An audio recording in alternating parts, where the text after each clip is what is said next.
किसान जथेबंदियां ਵੱਲੋਂ किसान भवन चंडीगढ़ विखे सांझी मीटिंग दौरान केंद्र सरकार ਦੇ ਗੱਲਬਾਤ ਦੇ ਸੱਦੇ ਨੂੰ स्वीकार किया गया। 30 किसान जथेबंदियां ਵੱਲੋਂ ਭਲਕੇ ਦਿੱਲੀ ਵਿਖੇ ਕੇਂਦਰ ਸਰਕਾਰ ਨਾਲ ਮੀਟਿੰਗ ਕਰਨ ਦਾ ਫੈਸਲਾ ਕੀਤਾ ਗਿਆ। 26 ਤੇ 27 ਨਵੰਬਰ ਨੂੰ ਟਰੈਕਟਰ ਟਰਾਲੀਆਂ ਰਾਹੀਂ ਦਿੱਲੀ ਜਾਣਗੇ ਕਾਫਲੇ। ਦੀਵਾਲੀ ਮੌਕੇ ਮਸ਼ਾਲਾਂ ਜਗਾਉਂਦਿਆਂ ਮੋਰਚਿਆਂ ਤੇ ਡਟੇ ਰਹਿਣਗੇ ਕਿਸਾਨ। ਇਸ ਤੋਂ ਇਲਾਵਾ ਹੋਰ ਵੀ ਕਈ ਫੈਸਲੇ ਹੋਏ ਹਨ। ਸੁਣੋ ਇਹਨਾਂ ਦੀ ਆਪਣੀ ਜ਼ਬਾਨੀ। ਗੱਡੀਆਂ ਚਲਾਈਆਂ ਜਾਣ ਮਾਲ ਗੱਡੀਆਂ ਜਿਹੜੀਆਂ ਕਿ ਐ ਲੱਗ ਰਿਹਾ ਜਿਵੇਂ ਪੰਜਾਬ ਨਾਲ ਧੱਕਾ ਕਰਕੇ ਰੁਕੀਆਂ ਹੋਈਆਂ ਨੇ ਤੇ 26 27 ਨੂੰ ਜਿਹੜਾ ਆਲਰੇਡੀ ਅਸੀਂ ਫੈਸਲਾ ਕੀਤਾ ਹੋਇਆ ਪੰਜਾਬ ਦੀਆਂ ਸਾਰੇ ਜਥੇਬੰਦੀਆਂ ਟਰੈਕਟਰ ਟਰਾਲੀ ਤੇ ਦਿੱਲੀ ਦਾ ਘਰਾਓ ਕਰਨਗੀਆਂ। ਉਹ ਵਿਰੋਧਬੰਦੀ ਬਣ ਚੁੱਕੀ ਆ।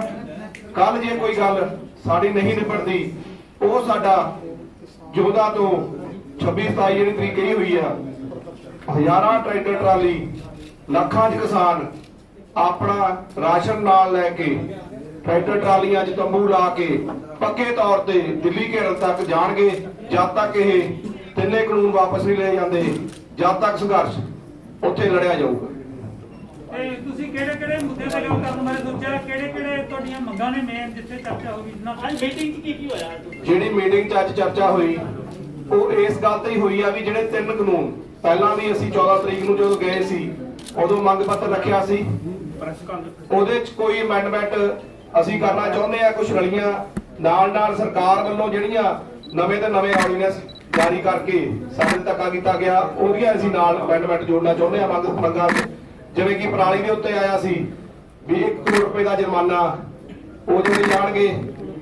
ਜਿਹੜੇ ਬੁੱਧੀਜੀਵੀਆਂ ਨੂੰ ਧਮਕਾਇਆ ਜਾ ਰਿਹਾ ਤੇ ਬੁੱਧੀਜੀਵੀਆਂ ਨੂੰ ਜਿਹੜਾ ਫੜਿਆ ਜਾ ਰਿਹਾ ਉਹਨਾਂ ਨੂੰ ਛਡਾਉਣ ਤੇ ਇਸ ਸੰਘਰਸ਼ ਬਰਾਬਰ ਲੜਿਆ ਜਾਊਗਾ। ਉਹ ਮੰਗਾਂ ਦੇ ਤੌਰ ਤੇ ਉੱਥੇ ਦੱਸਿਆ ਜਾਊਗਾ। ਤੇ ਜਿਹੜੀਆਂ ਹੁਣ ਆਉਣ ਵਾਲੇ ਸਮੇਂ ਦੇ ਵਿੱਚ ਜਿਵੇਂ ਵੀ ਸਮਾਜ ਪੰਜਾਬ ਦਾ ਆਊਗਾ ਉਹ ਸਰਕਾਰ ਦੀ ਜ਼ਿੰਮੇਵਾਰੀ ਹੋਊਗੀ। ਸਰਕਾਰ ਬੜੀ ਰਾਜੀਵਾਲ ਦੀ ਦਿਖਾਈ ਦੇ ਰਹੀ ਹੈ 27 ਤਰੀਕ ਨੂੰ ਤੁਹਾਡੀ ਉੱਥੇ ਤੁਸੀਂ ਕੱਲ ਨੂੰ ਜਾਣਾ ਹੈ। ਤੁਹਾਡੀ ਮੰਗ ਹੈ ਉੱਥੇ ਜਿਹੜਾ ਮੀਟਿੰਗ 'ਚ ਜਾਣਾ ਹੈ ਤੇ ਜੇਕਰ ਤੁਹਾਡੀ ਕੱਲ ਨੂੰ ਉੱਥੇ ਗੱਲ ਸੁਣੀ ਜਾਂਦੀ ਆ ਤੁਹਾਡੀ ਸੁਣਵਾਈ ਹੁੰਦੀ ਹੈ ਫਿਰ 26 ਤੇ 27 ਵਾਲਾ ਜਿਹੜਾ ਦਿੱਲੀ ਵਾਲਾ ਪ੍ਰੋਗਰਾਮ ਫਿਰ ਉਹ ਰੱਦ ਸਮਝਿਆ ਜਾਊਗਾ। ਜੇ ਤੁਹਾਡੀ ਕੱਲ ਨੂੰ ਉੱਥੇ ਕਲੀਅਰ ਹੋ ਜਾਂਦੀ ਹੈ ਉੱਥੇ ਸਰਕਾਰ ਆਪਣੀ ਮਨਸ਼ਾ ਦੇ ਹਿਸਾਬ ਨਾਲ ਸਾਡੀ ਮਨਸ਼ਾ ਦੇ ਹਿਸਾਬ ਨਾਲ ਗੱਲ ਕਰਦੀ ਹੈ ਤਾਂ ਉਹਦਾ ਫੈਸਲਾ 18 ਤਰੀਕ ਨੂੰ ਮੀਟਿੰਗ ਰੱਖੀ ਹੋਈ ਆ ਉਹਦੇ ਵਿੱਚ ਫੈਸਲਾ ਕੀਤਾ ਜਾਊਗਾ ਵੀ ਅਗਲੀ ਰਣਨੀਤੀ ਕੀ ਹੋਊਗੀ। ਅੱਜ ਅਸੀਂ 26 27 ਤਰੀਕ ਤੇ ਰਹਿਣਾ ਤੇ ਸਾਡੀਆਂ ਤਿਆਰੀਆਂ ਟਰੈਕਟਰ ਟਰਾਲੀਆਂ ਨਾਲ ਲੱਖਾਂ ਕਿਸਾਨ ਲੈ ਕੇ ਜਾਣਗੇ। ਤੁਸੀਂ ਤੁਹਾਡੀ ਮੰਗ ਇਹ ਹੈ ਕਿ ਕੇਂਦਰੀ ਖੇਤੀ ਕਾਨੂੰਨ ਰੱਦ ਕੀਤੇ ਜਾਣ। ਕੱਲ ਖੇਤੀ ਮੰਤਰੀ ਤੇ ਰੇਲ ਮੰਤਰੀ ਦੀ ਮੀਟਿੰਗ ਹੈ ਤੁਹਾਡੇ ਨਾਲ। ਇਹ ਤਕਰੀਬਨ ਕਲੀਅਰ ਹੈ ਵੀ ਉਹ ਦੋਨਾਂ ਕੋਲ ਕੋਈ ਅਧਿਕਾਰ ਨਹੀਂ ਹੋਊਗਾ ਖੇਤੀ ਕਾਨੂੰਨ ਰੱਦ ਕਰਨ ਦਾ। ਤੁਹਾਨੂੰ ਕਹਿ ਦੇਣ ਤੁਸੀਂ ਕਿੱਥੋਂ ਤੱਕ ਸੋਚਿਆ ਕਿ ਤੁਹਾਨੂੰ ਉਹ ਭਰੋਸਾ ਦੇਣਗੇ ਕਿ ਤੁਸੀਂ ਆਪਣੇ ਅੰਦੋਲਨ ਨੂੰ ਕਿਤੇ ਰੋਕ ਲਓ?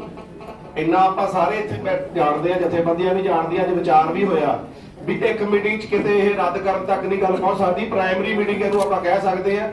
ਸਾਡੀ ਸ਼ਰਤ ਸੀ ਵੀ ਉਹ ਘੱਟੋ ਘੱਟ ਉਹ ਸ਼ਖਸ ਬੈਠਣ ਮੰਤਰੀ ਲੈਵਲ ਦੇ ਜਿਹੜੀਆਂ ਪਾਰਲੀਮੈਂਟ 'ਚ ਬੈਠਦੇ ਨੇ ਕਾਨੂੰਨ ਬਣਾਉਂਦੇ ਨੇ ਉਹੀ ਲਾ ਸਕਦੇ ਨੇ। ਜਿਵੇਂ ਕਿ ਰਾਜਨਾਥ ਸਿੰਘ ਨੇ ਪਹਿਲਾਂ ਗੱਲ ਕੀਤੀ ਸੀ ਵੀ ਸਾਡੇ ਕੋਲ ਆਉਣਾ ਉਹਨਾਂ ਨੇ ਪਰ ਲੈਟਰ ਜਿਹੜਾ ਆਇਆ ਉਹ ਦੋ ਮੰਤਰੀਆਂ ਦਾ ਵੱਖਰਾ ਦਾ ਆਇਆ, ਐਗਰੀਕਲਚਰ ਮੰਤਰੀ ਦਾ ਤੇ ਰੇਲ ਮੰਤਰੀ ਦਾ। ਅਸੀਂ ਤਾਂ ਵੀ ਸਵੀਕਾਰ ਕਰ ਲਿਆ ਵੀ ਜੋ ਵੀ ਮੰਤਰੀ ਨਾਲ ਗੱਲ ਕਰਾਂਗੇ ਘੱਟੋ ਘੱਟ ਅਸੀਂ ਆਵਾਜ਼ ਆਪਣੀ ਉੱਥੇ ਪਹੁੰਚਾਉਣ 'ਚ ਸਫਲ ਹੋਵਾਂਗੇ ਤੇ ਉਹਨਾਂ ਨਾਲ ਆਪਣੀ ਰਾਏ ਰੱਖ ਕੇ ਜਾਵਾਂਗੇ ਵੀ ਤੁਹਾਡੇ ਕਾਨੂੰਨ ਕਿਹੜੀ ਗੱਲੋਂ ਇਹ ਗਲਤ ਨੇ। ਇੱਕ ਕਾਨੂੰਨ ਜਿਹੜਾ ਦੱਸਿਆ ਜਾਊਗਾ ਜਿਹੜਾ ਸੈਂਟਰ ਸਰਕਾਰ ਨੇ ਸਟੇਟ ਦੇ ਹੱਕ ਖੋਏ ਨੇ ਕਾਨੂੰਨ ਬਣਾਉਣ ਦੇ ਵਿੱਚ ਉਹਦੇ ਵਿਚਾਰ ਦਿੱਤੇ ਜਾਣਗੇ। ਜੇ ਬਾਈ ਜੀ ਜੇ ਉਹ ਇਹ ਫੈਸਲਾ ਤੁਹਾਨੂੰ ਲੱਗਦਾ ਕਿ ਨਰਿੰਦਰ ਮੋਦੀ ਦਾ ਜਿਵੇਂ ਬਿਆਨ ਆ ਰਿਹਾ ਕਿ ਅਸੀਂ ਕਾਨੂੰਨ ਵਾਪਸ ਨਹੀਂ ਲਵਾਂਗੇ ਤੇ ਆਪਣੀ ਮੰਗ ਇਸੇ ਤੇ ਕਰੀਏ ਕਾਨੂੰਨ ਵਾਪਸ, ਜੇ ਉਹ ਕੱਲ ਨੂੰ ਇਹ ਕਹਿੰਦੇ ਨੇ ਕਿ 26 27 ਵਾਲਾ ਧਰਨਾ ਰੋਕ ਦਿਓ ਉਸ ਤੋਂ ਬਾਅਦ ਗੱਲ ਕਰਾਂਗੇ ਫਿਰ ਆਪਣਾ ਫੈਸਲਾ ਕੀ ਹੋਊਗਾ? ਨਹੀਂ ਉਹ ਨਹੀਂ। ਅੱਜ ਵੀ ਕੋਈ ਫੈਸਲਾ ਇਹ ਨਹੀਂ ਹੋਇਆ ਵੀ ਕੋਈ ਅਸੀਂ ਟੂਲ ਪਲਾਜ਼ਾ ਦੇ ਘੇਰੇ ਜਾਂ ਰਿਲਾਇੰਸ ਦੇ ਜੇ ਮਾਲ ਘੇਰੇ ਹੋਏ ਨੇ ਉਹ ਜਿਉਂ ਦੇ ਤਿਉਂ ਚੱਲਦੇ ਪਏ ਨੇ। ਰੇਲਵੇ ਲਾਈਨਾਂ ਤੋਂ ਉੱਠ ਕੇ ਪਲੇਟਫਾਰਮ ਤੇ ਆ ਗਿਆ, ਪਲੇਟਫਾਰਮ ਤੋਂ ਉੱਠ ਕੇ ਪਾਰਕਾਂ 'ਚ ਉਸ ਗੱਲ ਸਾਡੇ ਜਿਉਂ ਦੇ ਤਿਉਂ ਚੱਲ ਰਹੇ ਨੇ। ਸਿਰਫ ਗੱਲਬਾਤ ਲਈ ਕਿਤੇ ਇਹ ਨਾ ਹੋਵੇ ਵੀ ਸਰਕਾਰਾਂ ਇਹ ਸਮਝਣ ਜਾਂ ਲੋਕ ਸਮਝਣ ਵੀ ਜਥੇਬੰਦੀਆਂ ਗੱਲਬਾਤ ਲਈ ਤਿਆਰ ਨਹੀਂ ਤਾਂ ਗੱਲਬਾਤ ਕਰਨ ਲਈ ਕੱਲ ਹੀ ਜਾ ਰਹੇ।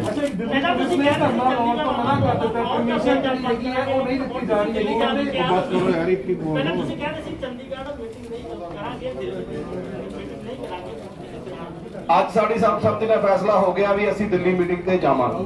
ਕਾਦੀਆਂ ਸਾਹਿਬ ਰਾਜੇਵਾਲ ਸਾਹਿਬ ਮੀਟਿੰਗ ਛੱਡ ਕੇ ਚਲੇ ਗਏ ਨੇ, ਉਹ ਕਿਹਾ ਕਾਰਨ ਨੇ ਜੀ?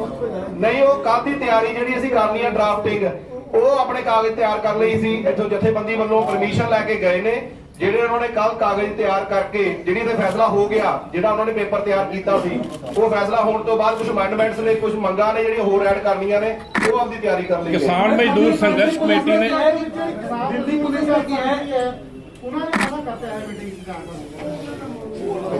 ਉਹ ਜਥੇਬੰਦੀਆਂ ਸਾਡੇ ਨਾਲ ਤਾਲਮੇਲ ਸੀਗੀਆਂ, ਉਹਨਾਂ ਦਾ ਨਿੱਜੀ ਫੈਸਲਾ, ਜਿਹੜੀਆਂ 30 ਜਥੇਬੰਦੀਆਂ ਤੇ ਬੈਠੀਆਂ ਉਹਨਾਂ ਦਾ ਫੈਸਲਾ ਕੱਲ ਜਾਣ ਦਾ।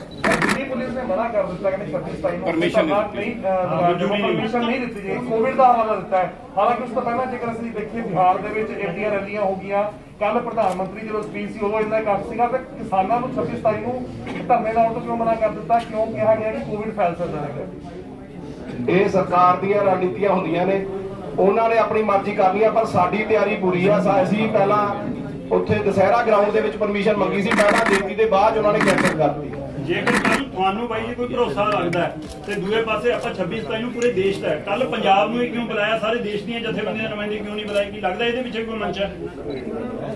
ਇਹ ਜਿਹੜਾ ਲੜਾਈ ਪਹਿਲਾਂ ਪੰਜਾਬ ਨੇ ਸ਼ੁਰੂ ਕੀਤੀ ਸੀ, ਪੰਜਾਬ ਆਪਣੀ ਲੜਾਈ ਲੈ ਕੇ ਅੱਗੇ ਗਿਆ। ਅਸੀਂ ਜਿਹੜੀਆਂ ਹਿੰਦੁਸਤਾਨ ਲੈਵਲ ਦੀਆਂ, ਭਾਰਤ ਲੈਵਲ ਦੀਆਂ ਜਿਹੜੀਆਂ ਜਥੇਬੰਦੀਆਂ ਬਣਾਈਆਂ, ਉਹਨਾਂ ਤੋਂ ਪੁੱਛ ਕੇ ਹੀ ਜਾ ਰਹੇ ਹਾਂ, ਉਹਨਾਂ ਦੀ ਸਹਿਮਤੀ ਨਾਲ ਉੱਥੇ ਜਾ ਰਹੇ ਹਾਂ ਮੀਟਿੰਗ ਕਰਨ, ਵੀ ਪਹਿਲ ਦੇ ਆਧਾਰ ਤੇ ਅਸੀਂ ਆਪਣੀ ਮੀਟਿੰਗ ਕਰੋ। ਬਾਅਦ 26/27 ਤੋਂ ਬਾਅਦ ਉਹਨਾਂ ਦੇ ਦੌਰ ਉਹਨਾਂ ਦੇ ਹੱਥ ਚ ਆ ਜਾਊਗਾ, ਫਿਰ ਉਹ ਜਿਹੜੀਆਂ ਅਸੀਂ ਕਮੇਟੀਆਂ ਉੱਪਰ ਬਣਾਈਆਂ ਨੇ ਉਹ ਫੈਸਲਾ ਲੈਣਗੇ। ਸਾਥੀਓ ਸਾਹਿਬ, ਰਾਜਨਾਥ ਨਾਲ ਗੱਲ ਕੋਈ ਹੋਈ ਸੀ ਵਾਕਈ, ਜਾਂ ਉਹਨਾਂ ਵੱਲੋਂ ਅਜੇ ਵੀ ਜੁਮਲਾ ਛੱਡਿਆ ਜਾ ਰਿਹਾ? ਸਾਨੂੰ ਇਸ ਬਾਰੇ ਕੋਈ ਕਲੀਅਰ ਕਰ ਅੱਜ ਕੋਈ ਬੈਠਕ ਦੇ ਵਿੱਚ ਗੱਲਬਾਤ ਨਹੀਂ ਹੋਈ? ਬਲਬੀਰ ਸਿੰਘ ਰਾਜੇਵਾਲ ਤੁਸੀਂ ਕੋਈ ਗੱਲ ਨਹੀਂ ਕੀਤੀ? ਨਹੀਂ, ਇਸ ਮੈਟਰ ਤੇ ਕੋਈ ਗੱਲ ਨਹੀਂ। ਉਹ ਦੀਵਾਲੀ ਬਣਾਵਾਂਗੇ ਨਿਸ਼ਾਨਾ ਜਗਾ ਕੇ, ਤੇ ਗੰਨੇ ਦਾ ਜਿਹੜਾ ਮੁੱਲ ਹਰਿਆਣੇ ਨੇ ਵਧਾਇਆ, ਪੰਜਾਬ ਵੱਲੋਂ ਬਿਲਕੁਲ ਵੀ ਨਹੀਂ ਵਧਾਇਆ ਗਿਆ। ਪਿਛਲੀ ਪੇਮੈਂਟਾਂ ਵੀ ਰਹਿੰਦੀਆਂ ਨੇ, ਜਿਹੜਾ ਕਿ ਇੰਟਰਸਟ ਸਮੇਤ ਅਸੀਂ ਅੱਜ ਮੰਗ ਕਰਦੇ ਹਾਂ ਵੀ ਉਹ ਇੰਟਰਸਟ ਸਮੇਤ ਪੁਰਾਣੀ ਪੇਮੈਂਟ ਦਿੱਤੀ ਜਾਵੇ। ਤੇ 310 ਰੁਪਏ ਜਿਹੜਾ ਰੇਟ ਆ, ਹਰਿਆਣੇ ਦੇ ਵਿੱਚ 340 ਸੀ, ਉਹ 350 ਕੀਤਾ ਗਿਆ, ਤੇ ਸਾਡਾ ਘੱਟੋ ਘੱਟ 520 ਰੁਪਏ ਸਵਾਮੀਨਾਥਨ ਰਿਪੋਰਟ ਦੇ ਹਿਸਾਬ ਨਾਲ ਕੀਤਾ ਜਾਵੇ। ਤੇ ਹਰਮੀਤ ਜੀ, ਜਿਹੜੀਆਂ ਰੇਲ ਗੱਡੀਆਂ ਵਾਲੀ ਗੱਲ ਹੈ, ਟਰੈਕ ਛੱਡਣ ਵਾਲੀ ਗੱਲ ਤੁਸੀਂ, ਉਹ ਜੇ ਮਾਲ ਗੱਡੀਆਂ ਨਹੀਂ ਚੱਲਦੀਆਂ, ਨਹੀਂ ਕੱਲ ਉਹ ਤੁਹਾਨੂੰ ਦਿੰਦੇ ਕੋਈ ਕਿਸੇ ਤਰ੍ਹਾਂ ਦਾ ਭਰੋਸਾ, ਤੇ ਉਹ ਅਗਲਾ ਪ੍ਰੋਗਰਾਮ ਕੀ ਹੋਊਗਾ ਰੇਲ ਗੱਡੀਆਂ ਦੇ ਟਰੈਕ ਤੇ ਬੈਠਣ ਦਾ ਜਾਂ ਨਾ ਬੈਠਣ? ਦੇਖੋ, ਅਸੀਂ ਜਦੋਂ ਟਰੈਕ ਤੋਂ ਉੱਠੇ ਸੀ, ਅਸੀਂ ਆਪਣੇ ਪੰਜਾਬ ਦੇ ਵਪਾਰੀਆਂ ਖਾਤਰ ਉੱਠੇ ਸੀ, ਅਸੀਂ ਆਪਦੀਆਂ ਮੰਗਾਂ ਖਾਤਰ, ਪੰਜਾਬ ਦੀ ਮੰਗਾਂ ਖਾਤਰ ਉੱਠੇ ਸੀ। ਵੀ ਜਿਹੜਾ ਪੰਜਾਬ 'ਚ ਵਪਾਰੀ ਸੀ, ਉਹ ਵਪਾਰੀ ਮੰਡਲ ਇਹ ਕਹਿ ਰਹੇ ਸੀ ਵੀ ਕਿਸਾਨਾਂ ਦੇ ਜੁਮੇ ਲਾ ਰਿਹਾ ਸੀ। ਅਸੀਂ ਪਲੇਟਫਾਰਮ ਤੇ ਆ ਕੇ ਤਾਂ ਵੀ ਸਰਕਾਰ ਨੇ ਆਪਣੀ ਜਿੱਦ ਦੀ ਛੱਡੀ ਰਾਹ ਚਲਾਇਆ। ਅਸੀਂ ਮਗਲੇ ਪਾਰਕਾਂ ਚਲੇ ਗਏ ਤਾਂ ਘੱਟੋ ਘੱਟ ਇਹ ਚੀਜ਼ ਸਾਬਤ ਹੋ ਗਈ ਆ ਵੀ ਸਰਕਾਰ ਪੰਜਾਬ ਨਾਲ ਕਿਹੋ ਜਿਹਾ ਧੱਕਾ ਕਰਨਾ ਜਾ ਰਹੀ ਆ। ਤਾਂ ਹੀ ਜਿਹੜੀ ਮੀਟਿੰਗ ਦੀ ਗੱਲ ਇੱਥੇ ਆਈ ਸੀ, ਪੰਜਾਬ ਨਾਲ ਹੀ ਕਿਉਂ ਪਹਿਲਾਂ ਕੀਤੀ ਜਾਂਦੀ ਹੈ, ਪੰਜਾਬ 'ਚ ਹੀ ਟ੍ਰੇਲਾਂ ਨਹੀਂ ਚੱਲਦੀਆਂ। ਕੀ ਆਪਾਂ ਐਮਐਸਪੀ ਵਾਲੇ ਮੁੱਦੇ ਤੇ ਵੀ ਮੰਨਣ ਲਈ ਤਿਆਰ ਆ, ਜਾਂ ਕੱਲ ਨੂੰ ਲੱਗਦਾ ਕਿ ਅਸੀਂ ਸਿਰਫ ਇਸੇ ਗੱਲ ਤੇ ਰਹਿਣਾ ਕਿ ਬਿੱਲ ਵਾਪਸ ਹੋਣੇ ਚਾਹੀਦੇ? ਨਹੀਂ, ਬਿੱਲ ਵਾਪਸ ਦੇ ਵਿੱਚ ਪਹਿਲਾ ਮੁੱਦਾ ਹੀ ਐਮਐਸਪੀ ਦਾ ਜੀ। ਉਹਦੇ ਵਿੱਚ ਜਿਹੜਾ ਐਮਐਸਪੀ ਨੂੰ ਖਤਮ ਕਰ ਲਈ ਹੈ, ਬਿੱਲ ਲੈ ਕੇ ਆਉਂਦੇ ਨੇ, ਪ੍ਰਾਈਵੇਟਾਈਜੇਸ਼ਨ ਨੂੰ ਅੱਗੇ ਲੈ ਕੇ ਜੇ ਉਹ ਕਹਿੰਦੇ ਨੇ ਕਿ ਐਮਐਸਪੀ ਦਾ ਭਰੋਸਾ ਦਿੰਦੇ ਨੇ, ਤਾਂ ਆਪਣੀ ਬਾਕੀ ਮੰਗਾਂ ਕਿੱਥੇ ਜਾਣਗੀਆਂ? ਇਹ ਭਰੋਸਾ ਪੈਣਾ ਜੇ ਤਾਂ ਅਸੀਂ ਜਦ ਤੱਕ ਕਾਨੂੰਨ ਨਹੀਂ ਬਣਦਾ, ਜਦ ਤੱਕ ਉਹਨੂੰ ਭਰੋਸਾ ਨਹੀਂ ਮੰਨਦੇ। ਕਾਦੀਆਂ ਜੀ, ਜਿਹੜਾ ਤੁਸੀਂ 26 ਤੇ 27 ਨੂੰ ਦਿੱਲੀ ਜਾਣਾ ਹੈ, ਤੇ ਪਿਛਲੀ ਵਾਰੀ ਜਿੰਨੀਆਂ ਵੀ ਇੱਥੋਂ ਰੈਲੀਆਂ ਅਲੱਗ-ਅਲੱਗ ਗਰੁੱਪਾਂ ਨੇ ਕੱਢੀਆਂ, ਉਹਨਾਂ ਨੂੰ ਹਰਿਆਣੇ ਤੇ ਉੱਥੇ ਸ਼ੰਭੂ ਬਾਰਡਰ 'ਤੇ ਰੋਕਿਆ ਜਾਂਦਾ ਹੈ। ਜਦ ਤੁਸੀਂ ਇਹ ਟਰਾਲੀਆਂ ਲੈ ਕੇ ਹਜ਼ਾਰਾਂ ਦੀ ਗਿਣਤੀ 'ਚ ਦਿੱਲੀ ਨੂੰ ਪਹੁੰਚ ਕਰੋਗੇ, ਜੇ ਹਰਿਆਣੇ ਤੋਂ ਅੱਗੇ ਨਾ ਟੱਪਣ ਦਿੱਤਾ ਗਿਆ ਤਾਂ ਤੁਹਾਡਾ ਅਗਲਾ ਐਕਸ਼ਨ ਕਿਆ ਹੋਵੇਗਾ?